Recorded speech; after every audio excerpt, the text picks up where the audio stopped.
Willkommen bei Kochen Kinderleicht. Ich bin Christina und wir machen heute zusammen schöne, gruselige Halloween-Geister.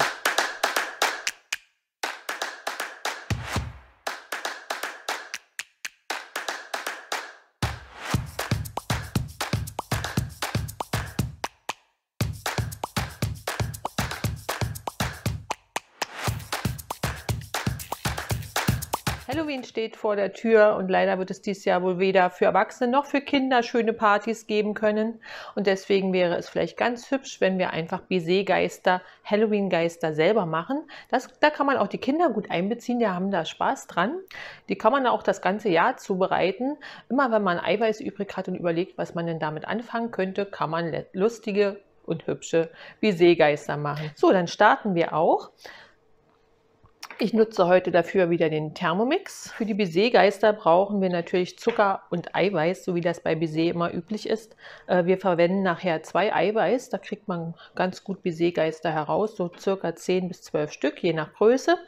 Und normalerweise nimmt man für ein Eiweiß 50 Gramm Zucker und ich verwende aber wieder mal etwas weniger Zucker. Ich nehme 50 Gramm Zucker und 70 Gramm Erythrit. Erythrit hat ja nur 70% der Süßkraft von Zucker, deswegen die Menge von 50 auf 70 Gramm erhöht.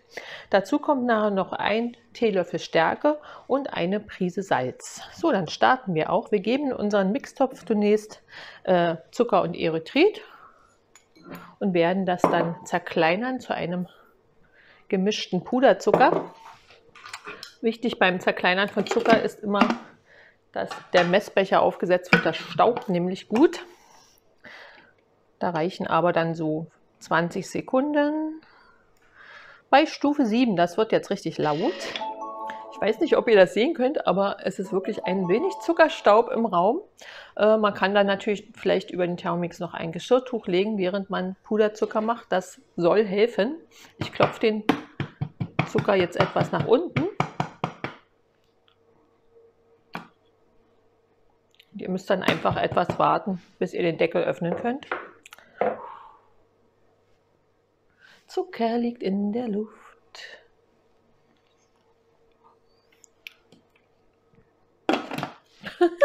Immer noch nicht. Übet euch in Geduld. Auf jeden Fall werde ich dann gleich den Puderzucker erstmal wieder in das Schüsselchen zurück überführen. Da muss man dann aber den Mixtopf nicht spülen, weil der Zucker kommt nachher wieder zum Eischaum dazu. Wenn da jetzt etwas Zucker im Mixtopf bleibt, ist nicht so schlimm. Ich habe einen Frosch im Hals, wie ihr vielleicht hört. Überreste meiner Erkältung. So, jetzt aber gebe ich den schön fein gemahlenen Puderzucker ins Schüsselchen. Warum mache ich das? Der löst sich nachher einfach besser in den Eiweiß. Gerade Erythrit braucht ja länger zum Lösen als normaler raffinierter Zucker. Und wenn ich jetzt den Erythrit und Zucker als Kristalle zugeben würde, dann würde das einfach zu lang dauern und dann wird unser Baiser so gummiartig. Das wollen wir ja nicht. So, wir geben jetzt in den Mixtopf 2 Eiweiß. Die hatte ich vorher schon getrennt. Es ist besser, wenn die nicht zu kalt sind. Wir werden aber auch gleich beim Aufschlagen noch auf 37 Grad erhöhen.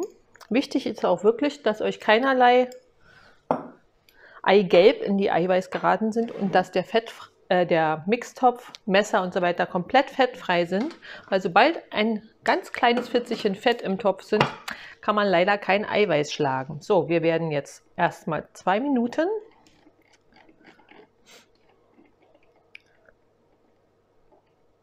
bei 37 Grad und Stufe 2 aus dem Eiweiß einen Eischaum schlagen.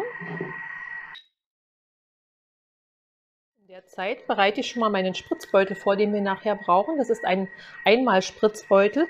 Wenn ihr eine Tülle habt bei euren Spritzbeuteln, die unten eine Öffnung von 1 cm hat, könnt ihr die verwenden. Ich habe leider nur kleinere, deswegen nehme ich diesen Spritzbeutel und schneide ihn einfach nur unten auf und werde dann direkt das Eiweiß spritzen.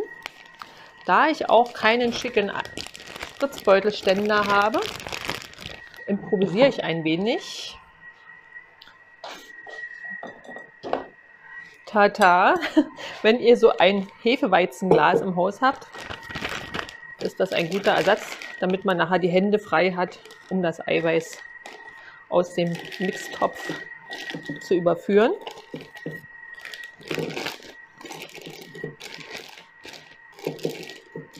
Ist nicht ganz so schick wie ein Spritzbeutelständer, aber Improvisation ist alles. Das Eiweiß ist jetzt schon etwas steif geworden. Ich gebe jetzt unseren Puderzucker hinzu. Ich stelle den Timer noch einmal auf 8 Minuten. Wieder 37 Grad. Und werde dann nach 7 Minuten unsere Stärke noch hinzugeben. Wirklich erst am Ende.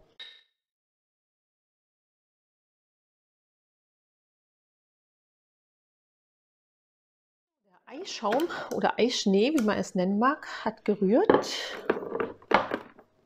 Und wichtig ist, dass ihr am Ende wirklich so einen steifen Schaum habt. Ihr seht, hier bildet sich jetzt so eine Nase aus und das ist wirklich eine gute Struktur, um nachher damit Baiser-Geister ausspritzen zu können. Der Eischnee kommt jetzt in unseren Spritzbeutel.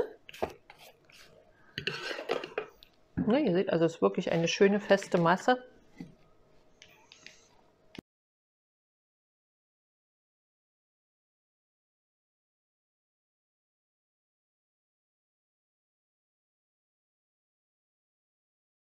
So, am Ende nehme ich den Spritzbeutel aus dem Glas, drücke das Eiweiß nach unten.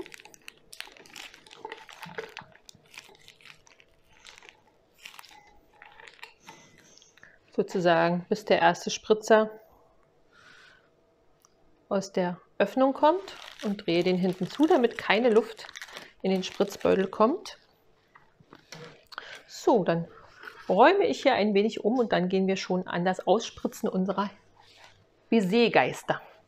Und da bin ich auch schon wieder. Ich habe mir etwas Platz verschaffen, habe in ein Backblech Backpapier gelegt und mein Backofen heizt jetzt auf 90 Grad Umluft vor. Und jetzt fangen wir an, die Baiser-Geister zu formen.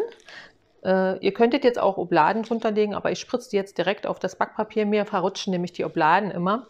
Vielleicht bin ich da auch etwas ungeschickt, kann sein. Wir fangen an mit einem Kreis, der ca. 4 cm groß ist und arbeiten uns dann in Spiralen nach oben. Ich hoffe, das klappt auch so. Zwischen den Geistern lasst ihr einfach etwas Platz. Ich kann mal versuchen, ob ich da noch Ärmchen dran bekomme. Geht sogar, ja.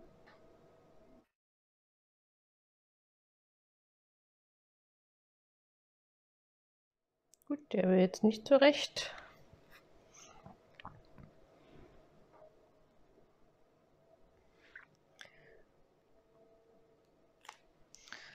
So, dann habe ich hier noch so kleine Zuckeraugen. Die habe ich mir fertig gekauft. War auch gar nicht teuer. Oder man kann natürlich auch mit solchen Silberperlen zum Beispiel Augen formen. Ich mache das jetzt Reihe für Reihe, weil man sonst nachher nicht mehr gut rankommt. Die Geister dürfen natürlich gern etwas schielen. Sollen ja schließlich Geister sein.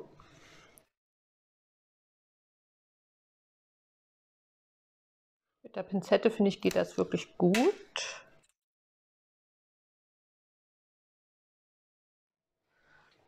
So sehen die ersten Geister aus. Ich werde mich mal noch vorarbeiten. Habe mir aber gerade überlegt, ich glaube, die kriegen auch noch einen Mund aus diesen kleinen Perlen hier. Mal probieren, ob das geht.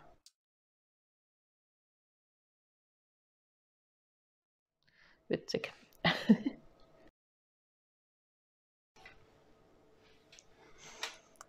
So, dann geht es auch schon weiter.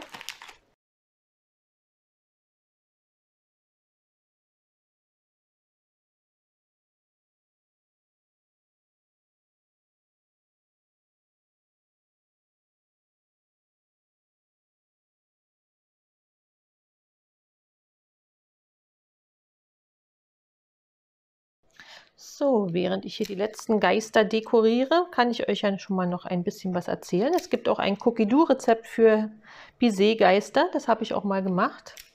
Allerdings wird das Baiser da bei 135 Grad getrocknet und mir sind die Geister dann ganz braun geworden. Also ich kenne das auch, Baiser maximal bei 90 Grad trocknen.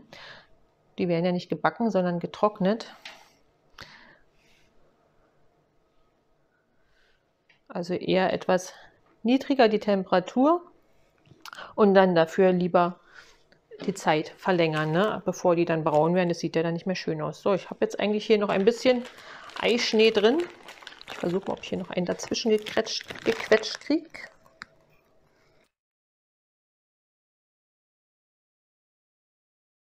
Also ich werde jetzt gleich meine kleinen Geister erstmal für 60 Minuten trocknen. Dabei klemme ich in die Backofentür einen Kochlöffel, damit die Feuchtigkeit entweichen kann. Tipp von meiner Mama. So, wie viel habe ich denn jetzt rausbekommen? 12 Stück immerhin. Schaut mal, sind die nicht herzallerliebst? Die kommen jetzt in den Backofen und ich lasse die dann trocknen und dann melde ich mich wieder. Bis gleich.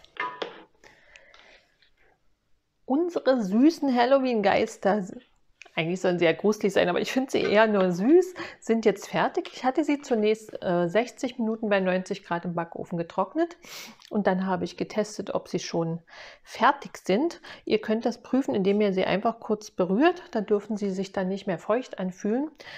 Wenn die Zeit nicht ausreicht, wie bei mir, einfach nochmal verlängern. Ich habe dann nochmal um 30 Minuten und nochmal um 15 Minuten verlängert. Im Prinzip letztendlich waren sie dann doch 2 Stunden im Backofen, bis sie die richtige Konsistenz hatten. Dann habe ich sie rausgeholt, lasse sie jetzt noch abkühlen. Damit fahre ich jetzt zu meiner Schwester, die ist nämlich krank und die liebt Baiser über alles. Schon seit ihrer Kindheit ist sie ein absoluter Baiser-Fan. Die ist nämlich eine riesen Naschkatze im Gegensatz zu mir. Ich bin da gar nicht so auf Süßes aus und die bekommt jetzt diese Baiser-Geister zum Trost und dann hoffe ich mal, dass die liebe Ines bald wieder gesund ist. Gute Besserung nochmal von hier. Allen anderen wünsche ich ein schönes Halloween-Fest und wir sehen uns bald wieder. Eure Christina. Bis bald.